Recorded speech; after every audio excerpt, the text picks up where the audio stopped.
నమస్తే, welcome to signal TV. నేను వందన. PCC Mahesh Kumar Goud అలాగే అద్దంకి దయాకర్ గారు కొన్ని వ్యాఖ్యలు చేశారు.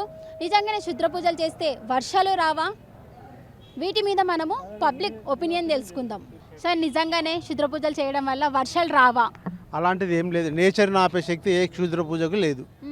నేచర్ను ఆపే శక్తి ఇంతవరకు అయితే లేదు. మరి రాజకీయ నాయకులు ఎందుకు మరి దాన్ని వాళ్ళు డైవర్ట్ చేసుకోవాలి. పబ్లిక్లో ఉన్న యాంటీ ఓటింగ్ అంతా వాళ్ళకు ఫేవరబుల్గా కావాలని చెప్పి హరీష్ రావు మీద ఏదైనా ప్రూఫ్ చేసి ఆరోపణ చేయాలంటే ఏం లేదు. ఆయన పూజలు చేసుకుంటాడు, ఫ్యామిలీ పోతారు, ఎవరైనా పోతారు. మనం పోమా, ఏ గుడికి పోమా, ఏదో పూజ చేసుకుంటాం, మనం నచ్చిన దైవాన్ని నమ్ముకొని కొబ్బరికాయ కొట్టేసి వస్తాం. అట్లా నేను ప్రూఫ్ లేకుండా నిందారోపణ చేసి ఆయన క్షుద్ర పూజలు చేయడం వల్లనే మనకు వర్షాలు లేవు అనడం అది శుద్ధ అబద్ధం. అది నమ్మరు ఎవరు జనాలు.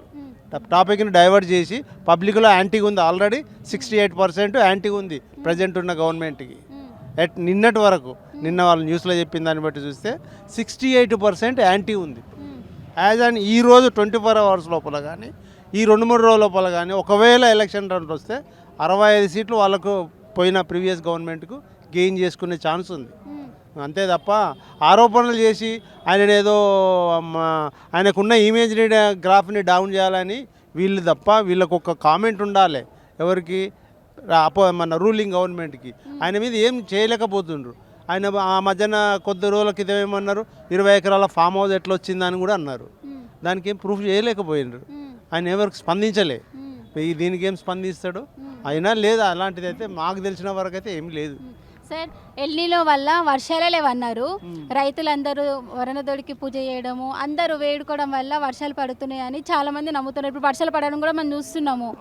అంటే ఇప్పుడు ఈ నుంచి అంటే ఎల్నీలో వల్ల వర్షాలు లేవన్న వాళ్ళు ఇప్పుడు వర్షాలు లేవని అన్నది వాతావరణ శాఖ మాత్రం 31st వరకు లేవన్నారు.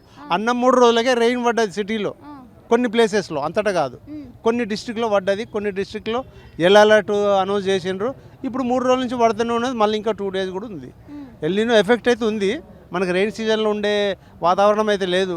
ఫ్యాన్ లేకుండా అయితే నైట్లో పడుకుంటలేము మనం. ఎందుకు? Due to El Niño effect. చాలా కంట్రీస్లో ఉంది. అదే పార్ట్లో మన ఇండియాకు కూడా చాలా స్టేట్లలో వాతావరణంలో మారిపోయి పిల్లలకి లేని ఇబ్బందులు వస్తున్నాయి. మరి ఇప్పుడైతే వర్షాలు పడుతున్నాయి కదా సార్, మరి ఇప్పుడు వీళ్ళు క్షుద్ర పూజలు అని చేసిన వ్యాఖ్య మీద వీళ్ళు అది శుద్ధ అబద్ధం. దాన్ని నమ్మవలసిన పర్సన్ లేదు. ప్రజలు నమ్మరు. ఎవరు నమ్మదగిన స్టేట్మెంటే కాదు అది. ఒక పీసీసీ హోదాలో ఉండి ఆయన అట్లా మాట్లాడడం కరెక్ట్ కాదు. ఆయన ఫ్యామిలీ ఎక్కడ పోదా? ఆయన అట్లనే పోయిండు. క్షుద్ర పూజలు చేయనీకే పోయిందని ప్రూఫ్ ఏమైనా మీడియాకి చూపించిండా? ప్రెస్ మీట్ పెట్టి మాట్లాడిండి, వెళ్ళిపోయాడు అంతే. ఎందుకు? పీసీసీ హోదాలో ఉన్నాడు కనుక నడుస్తుంది. మనలాంటి వాళ్ళం అంటే అరెస్ట్ చేస్తారు. ఒకప్పుడు అంటే నా బాల్య దశలో ఒక 10-12 ఊర్లో చూసిన వాళ్ళు ఎవరు ఈ విలేజ్లో చనిపోతే వచ్చి కార్యక్రమాలు చేసిపోతారు. వాళ్ళ దేవుడు, వాళ్ళ గుడి, అక్కడ పోయి పూజలు చేసుకున్నారు. కానీ దానివల్ల సమాజానికి ఎలాంటి ఎఫెక్ట్ పడలే, విలేజ్లో ఎలాంటి ఎఫెక్ట్ లేదు. ఇప్పుడైతే అంత కరెక్ట్గా చేసేవాళ్ళు ఎవరు లేవు. అప్పుడు కూడా లేవు. వాళ్ళ వరకే. ఆ ఫ్యామిలీకి ఏదైనా అన్యాయం జరిగి హెల్త్ ఇష్యూలు ఏమైనా వస్తే వాళ్ళు నమ్ముకున్న దేవుని గుడి దగ్గరికి వెళ్ళి పూజలు చేసుకొని ఇంటికి వెళ్ళిపోతారు కదా. దానివల్ల వాళ్ళు చేసిన దానివల్ల పబ్లిక్ ఎలాంటి నష్టం లేదు. సార్, హరీష్ రావు గారు క్షుద్ర పూజలు చేశారు, అందుకే వర్షాలు రావట్లేదని పిసిసి మహేష్ కుమార్ గౌడ్, అద్దంకి దయాకర్ గారు అన్నారు కదా. మరి దీని మీద ఏం చెప్తారు? ఇప్పుడు మాకు తెలిసినంత వరకు అమ్మ, ఇక్కడ ఆల్రెడీ తెలంగాణలో నానా గొడవలు జరుగుతున్నాయి. ఇక్కడ ఉద్యోగస్తులు ఇన్ని ధర్నాలు చేస్తున్నారు. వాళ్ళకు ఒక్కొక్కరికి 6 డిఏలు ఇవ్వాలి, పిఆర్సీ ఇవ్వాలి. రెండోది ఏం దొరికనా వాళ్ళకు హెల్త్ కార్డు ఇస్తాను 2 నెలల నుంచి డబ్బులు కట్టుకుని 3వ నెల కూడా వచ్చేసింది. వీటి విషయంలో మాట్లాడుకోకుండా వీళ్ళు ఆయన ఏ దేవుడి దగ్గరకైనా ఏ పూజలైనా చేసుకొని అది పర్సనల్ ఇష్యూ కదమ్మా. దాని గురించి వీళ్ళకి ఎప్పుడు పంచాయతీ ఎందుకు? ఎప్పుడు ఇవే పంచాయతీలా తెలంగాణలో? అసలు ఏమవుతుంది? రైతులకు ఏం ప్రాబ్లం అవుతుంది? ఇక్కడ ఉద్యోగస్తులకు ఏం ప్రాబ్లం అవుతుంది? కాలేజీ పిల్లలకి ఏం ప్రాబ్లం అవుతుంది? ఇటువంటి విషయాలలో మాట్లాడితే అర్థం ఉంటుంది. కానీ అది ఇష్టం వచ్చినట్టు పనికిరాని మాట్లాడుకుంటా వీళ్ళు తిట్టుకొని కాలయాక్షేపం చేస్తుంటే ఇక్కడ ఏమైపోవాలి? ఒక దగ్గర ఇంచుమించు సిటీలోనే ఒక 1,00,000 మంది పైన రిటైర్డ్ ఎంప్లాయీస్ ఉన్నారు. వాళ్ళంటే 80-90 మందికి ఇండ్లే లేవు. వాళ్ళకు కిరాయి ఇండ్లలో ఉన్నారు. కొడుకుల బాధలు వెళ్ళిపోయారు, బిడ్డలు పెళ్లి చేస్తే వాళ్ళు వెళ్ళిపోయారు. వాళ్ళు ఒక్క డిఏ ఇప్పుడు 15 ఏళ్ళ క్రితము మనకు వచ్చిన జీతం 25-30 రూపాయల కేజీ ఉండే బియ్యము ఇవాళ 60-70 రూపాయల కిలో బియ్యం అయింది. కందిపప్పు 30 రూపాయలు ఉండే ఇవాళ దినంలో 100 రూపాయల పైన అయిపోయింది. ప్రతి వస్తువు పెరిగింది. పెరిగిన దానికి విషయాలలో మాట్లాడుకుంటా వీళ్ళు రాజకీయ నాయకులు వీళ్ళకేందమ్మా మంచిగా వాళ్ళకు జీతాలు బాగానే వస్తాయి. ఇక్కడ అన్ని ఇటువంటి విషయాలు మాట్లాడుకుంటా రేపు రాజకీయంలో వచ్చింది ఎందుకు వీళ్ళని తిట్టుకోనికేనా? ఆయన అట్లా చేస్తుంటే కేసీఆర్ అని ఆయన కాదని కాంగ్రెస్ని తెచ్చినాం మేము. కాంగ్రెస్ కూడా గిదే భజన అయితే మనిషిగా మేము ఎవరికి చెప్పుకోవాలి మేము? తెలంగాణ రాకముందేమో తెలంగాణ వస్తే బాగుపడుతుందని ఆలోచించడం. ఇలా పుట్టి పెరిగిన వాళ్ళం 70 సంవత్సరాలు ఇప్పుడు నాకు ఇవన్నీ చూస్తూ మాకే విచిత్రం అనిపిస్తుంది. ఇది మాత్రం వాళ్ళని వీళ్ళని మానేసుకొని ఈ పనుల మీద ఉండండి. ఇప్పుడు ఎవరికి ఏం అన్యాయం జరుగుతుంది? ఈ ఉద్యోగస్తులకు అన్యాయం. ఇప్పుడు ఈ గొడవలు చేసుకొని వీళ్ళు 6 డిఏలు ఇవ్వాలి, వీళ్ళకి పియాలి. మరి వీళ్ళు రాకముందు ఏమన్నారు? మేము మమ్మల్ని గెలిపిస్తే మేము మీకు అన్నీ చేస్తామని చెప్పారు. లేదు, ఉద్యోగస్తులకు స్థలాలు వాళ్ళే ఇచ్చారు, వాళ్ళే స్థలాల మీద తీర్పు చెప్తలేరు. కేసీఆర్ ఏం చేసిండు? మంచిగా అయినా కూడా ఇదే పని చేసిండు.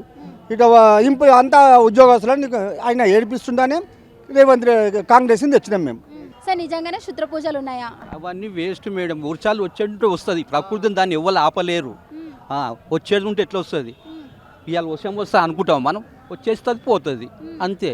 అసలు లేవమ్మా అన్నీ వేస్ట్. మన పబ్లిక్ని మిస్గైడ్ చేస్తున్నారు అంతా. ఇప్పుడు తీర్మానం మళ్ళీ ఏమంటాడు? ఇప్పుడు అక్కడ కర్ణాటకలో శివకుమార్ని పెట్టి ఓసి బీసీని తీసేసారు కదా సిద్ధిరామయ్యని.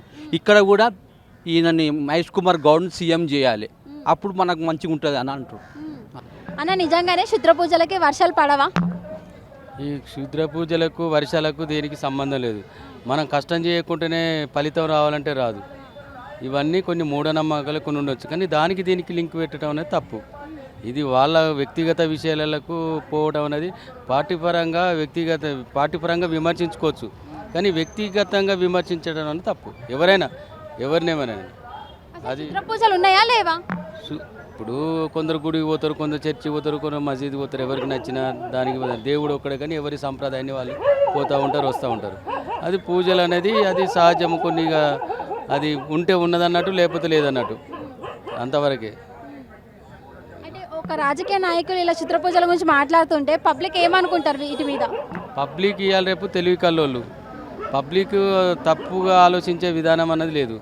అది వ్యక్తిగతంగా తిట్టుకుంటారు అనుకుంటారు, అది సహజం అనేది పబ్లిక్ తెలుసు. పబ్లిక్ ఏమనుకుంటారు అంటే పబ్లిక్ ఇప్పుడు ఎడ్యుకేటెడ్.